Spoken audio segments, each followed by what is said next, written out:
about the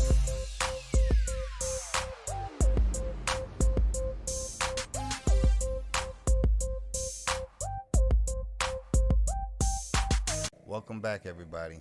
So the first day back on the bike started out real promising. Went up to my local gas station and trolled my boy R1, who isn't able to ride because he had to work today. As I leave there, I noticed a little problem. So at this point, I'll shut up and let you see what happened.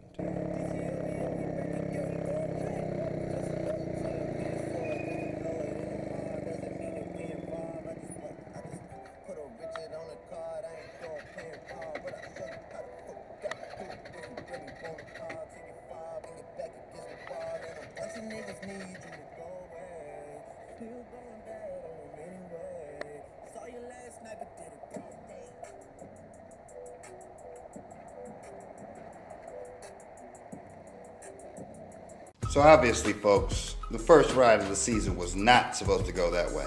Luckily, I was close to home, so I didn't have to push it very far.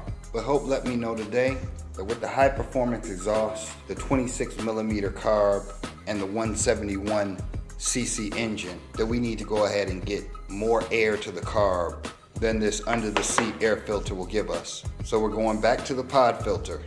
So there are two camps on this one. A lot of people swear by pod filters, and the other group absolutely loves their under-seat air filters. There are about 3 downsides to having a pod filter. One, as mentioned, they can be a little bit harder to tune. Number 2 is they do not like water. And number 3 is they'll make the bike a little bit louder. So this is going to be done in 2 different parts, because I want to take my time and explain exactly what I'm doing here. The first part of the procedure will be to remove the under-seat air filter, and I'm going to remove the carburetor because I'm going to rejet it. The second part of the video will show me adding the pod filter, a K&N filter to vent my head, and what I'm going to do with the vacuum hoses.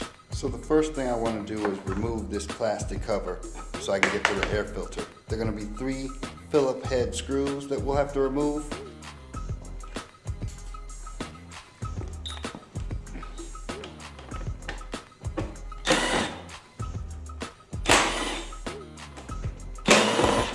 Now to actually get the air filter box removed, we have 3 8mm bolts, 1 on this side and 2 on the other side that we need to remove. Now these on the right side can be a little tricky because of the panels, but I don't like taking the panels off if I don't have to, so I can normally get to them with no problem.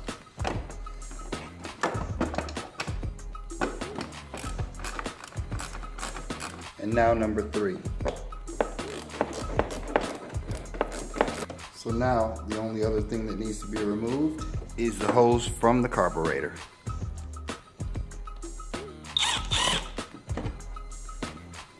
This hose we'll talk about a little bit later in part 2. And then just lift her out. So now that horrible air box is off, now we're going to go ahead and remove the carb. First thing that we're going to do is use our 12mm wrench, and we're going to remove our throttle cable.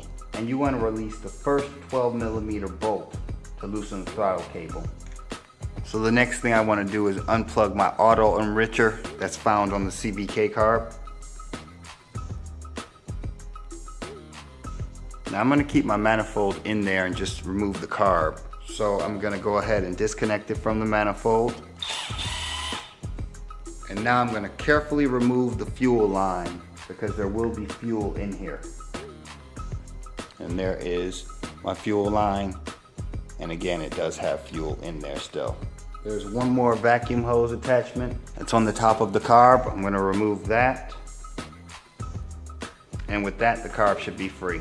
So there will still be gas in the carb, and you want to drain that through this intake right here.